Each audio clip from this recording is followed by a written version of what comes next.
ოცნებისტები ამბობენ, რომ დასავლეთს ადგილობრივი პროდასავლელების ხელით აქ უნდა ომი.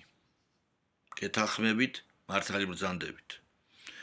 მაგრამ იმის შემდგომ, რაც ამერიკის ახალმა პრეზიდენტმა ტრამპმა USAID გააჩერა და ამით ადგილობრივ პროდასავლურ ორგანიზაციებს, NGO-ებს, პარტიებს, ტელევიზიებს თუ რა უკვე ფინანსური პრობლემები დაეწყებათ. პროდასავლელობა დღეს უკვე საქართველოში გონება შეზღუდულთა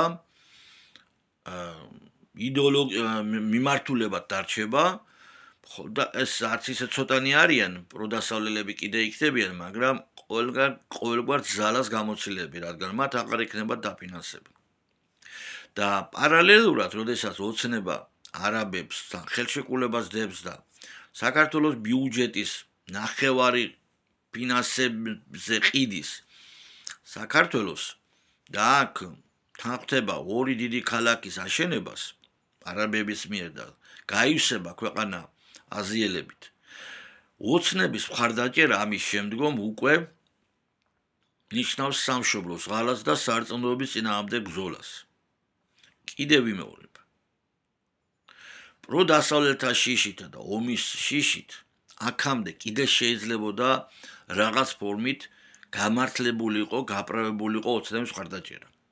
ხოლო პროდასავლელებისადმი დაფინანსების შეწყვეტის შემდგომ და ოცნების მიერ არაბებზე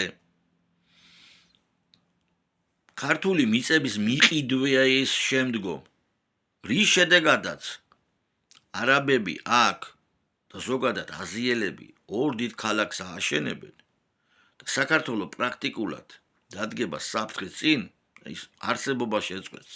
ოცნების მხარდაჭერა არის სარწმუნოებისადმი მტრობა და სამშობლოს ღალატი. გაგაზრდოთ მაღალმა ღმერთმა ჩემო ქართველებო, რომ გაგვეცნობიერებინოს არსებული რეალური საფრთხეები.